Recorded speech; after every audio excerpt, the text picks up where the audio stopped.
여러분, 이게 도매업, 소매업 유통시장이잖아요. 굉장히 어렵습니다. 작은 기업뿐만 아니라 큰 기업까지 도대체 유통시장이 좋은 곳이 없어요. 좋은 곳이. 그나마 좀 괜찮다 하는 곳은요, 온라인이나 홈쇼핑이에요. 온라인이나 홈쇼핑. 그 외에 나머지는 그냥 어렵다 그 자체입니다. 어렵다 그 자체. 그 중에서 가장 어려운 곳 이러면 슈퍼마켓이고요. 그 다음에 어려운 곳 이러면 편의점입니다. 하나 더 짚으려고 그러면요, 대형마트예요. 대형마트. 그러면 가장 어려운 곳이 슈퍼마켓이다. 이게 앞으로 그렇게 될 수밖에 없는 그런 지표가 하나 나왔어요. 지표가. 심각해요. 심각해. 이게 대한상공회의소에서요, 소매 유통업체 1000개사를 대상으로 조사한 내용입니다. 4분기 소매 유통업 경기 전망 지수라는 거예요. 전체는 이게 자주색 퍼플색이요, 전체입니다. 그리고 지금 4분기를 다 포함한 거고요. 보시면 85입니다. 85. 이게 기준이 100이잖아요. 85면 소매 유통업 굉장히 어렵다. 이런 단적인 지표예요. 단적인 지표. 자, 그 중에서 보자고요. 자, 맨 오른쪽에 있는 온라인 홈쇼핑 좋습니다. 108입니다. 108. 100이 기준인데 108이니까 앞으로 더 좋아진다는 이야기죠. 지금 1분기도 그렇고 2분기, 3분기, 4분기 다 합쳐서 온라인 홈쇼핑만큼 좋은 데가 없어요.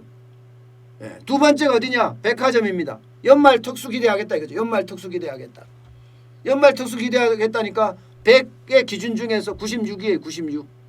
한때는 백화점도 60일까지 떨어진 적이 있습니다. 60일까지. 60일까지. 그 다음이 이제 편의점이 편의점이 78입니다. 78. 78. 편의점은 좋았던 적이 별로 없어요. 생각보다. 다 100의 기준인데 75, 55, 82, 78.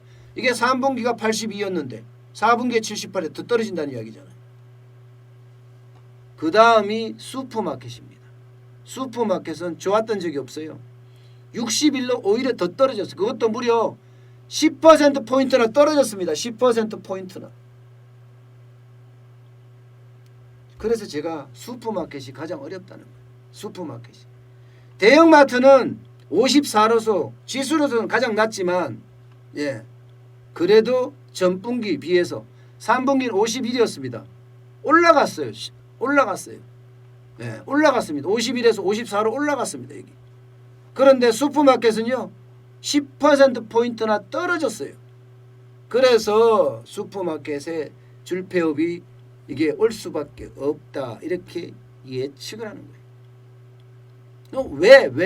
왜 슈퍼마켓이 줄폐업을 할 수밖에 없느냐? 이유는 굉장히 간단해요. 뭐냐고요? 완전히 끼어 있어요. 이게 대형마트도 아닌 것이, 그렇다고 편의점도 아닌 것이, 아주 중간에서 중간에. 오히려 대형마트가 됐으면 더 나을 수도 있고, 아니면 편의점이 됐으면 더 나을 수도 있는데 가운데 껴 있으니까 여기를 안 가게 된다는 거예요. 안 그래도 온라인 중심인데 여기는 더 안 가게 된다. 온라인에 아무리 사더라도 편의점에서 살 수 있는 물건이 있고, 온라인에 아무리 사더라도 대형마트에 가서 살 수 있는 물건이 있다.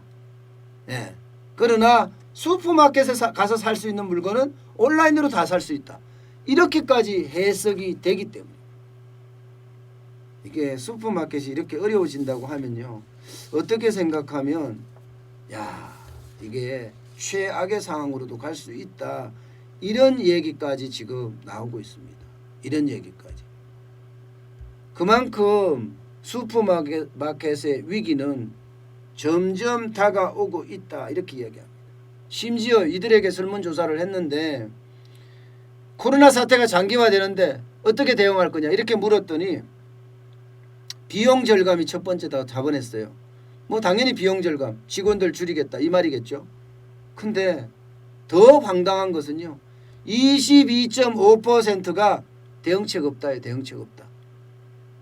대응책 없다. 그러면 슈퍼마켓을 하는 자영업자 도대체 어떻게 해야 하나요? 네. 슈퍼마켓을 하는 자영업자는 점점 어려워지는 그런 상황을 맞을 수밖에 없습니다. 제가 이 대한상의에서 설문조사한 것 중에 가장 충격적인 거는요. 가장 충격적인 거는 정부 지원책이에요. 이 모든 소매 유통업종에서 이야기하는 정부 지원책, 첫 번째가 세제 감면이에요. 34.1%예요. 두 번째가요. 재난지원금이에요. 30.5%입니다. 세 번째가 규제 완화고요. 규제 완화 25.9%고 네 번째는 경영안전자금 지원입니다. 이것도 21%예요. 그리고 다섯 번째는 고용안정자금 지원이에요. 그러면 이게 20.2% 다섯 가지예요. 그런데 이 다섯 가지 속에 봐요. 세제 감면 정부에 목매고 있어야 되자는 거예요. 정부에. 네. 제발 정부야 나 세금 좀 깎아주라 이렇게 목을 매야 되잖아요. 두 번째 규제 완화. 뭐 규제 완화는 뭐 그렇다고 치자고 좀 넘어가자고요. 돈에 목을 매는 건 보죠. 두 번째가 2차 재난지원금. 이것도 정부에 목을 매야 되죠. 경영안전자금 지원 정부에 목을 매야 되죠. 고용안전자금 지원 정부에 목을 매야 됩니다. 이렇게 이게 엄청나게 무섭다는 거예요. 이미 많은 사람들이요. 많은 소매 유통업점에 있는 많은 사람들이 이제는 정부만 바라본다 이렇게 생각할 수 있습니다. 정부만 바라본다. 그러면 어떻게 됩니까 여러분? 정부만 바라본다는 것은요. 정부에 이제 중독된다는 이야기예요. 정부에 중독된다. 정부에 중독된다는 이야기는요. 이제는 앞으로 정부에 종속이 될 가능성도 크다는 겁니다. 문재인 정부가 지금까지 추구하는 게 그런 거잖아요. 편가르기 하면서 내 편은 나한테 확실하게 종속이 되게끔 만드는 거. 이게 문재인 정부의 지금 핵심 전략 아닌가요? 저는 제가 봐선 그래요. 경제에서는 딱 그렇게밖에 해석이 안 돼요. 편가르기 하는 게 전부 다 집주인과 세입자 편가르기 하죠. 가게 주인과 가게 세입자 편가르기 하죠. 부자와 서민 편가르기 하죠. 경영자와 근로자 편가르기 하죠. 이런 모든 것들이 보면 가진 자와 쉽게 말하면 가지지 못한 자를 줄기차게 편가르기 하는 거잖아요. 줄기차게 편가르기 하잖아요. 이렇게 편가르기 한 다음에 이 가지지 못한 자가 당연히 더 많을 수밖에 없어요. 이들이 국가에 종속되게 만드는 거예요.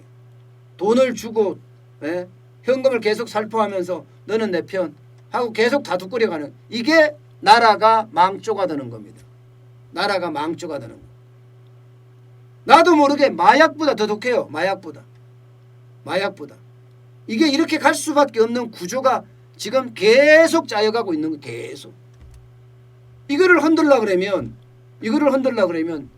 방법은요.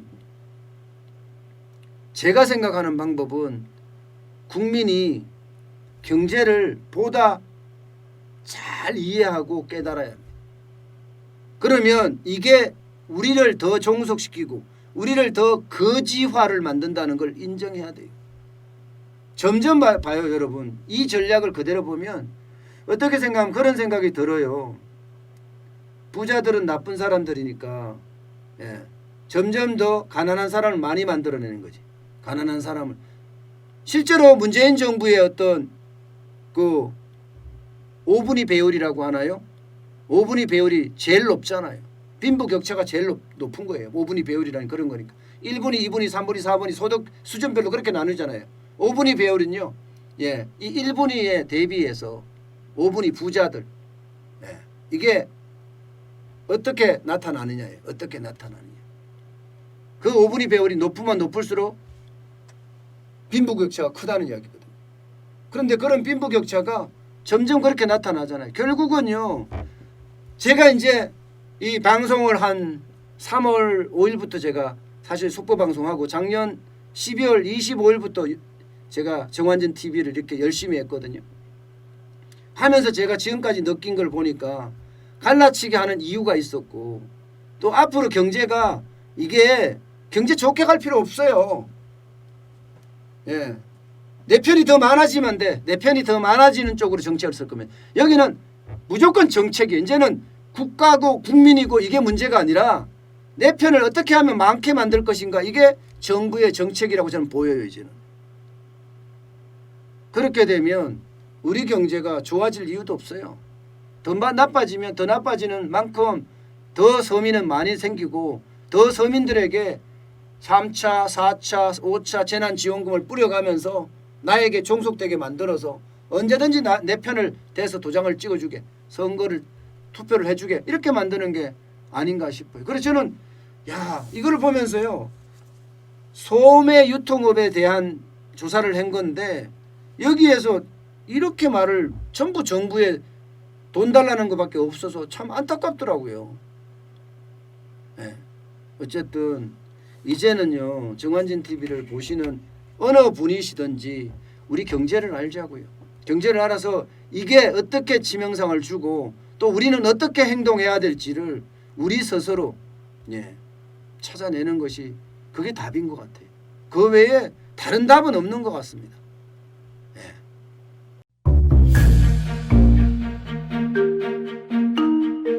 세종대왕과 샤넬 넘버5, 벤츠 자동차의 최고급 기종인 마이바흐의 공통점을 아시나요?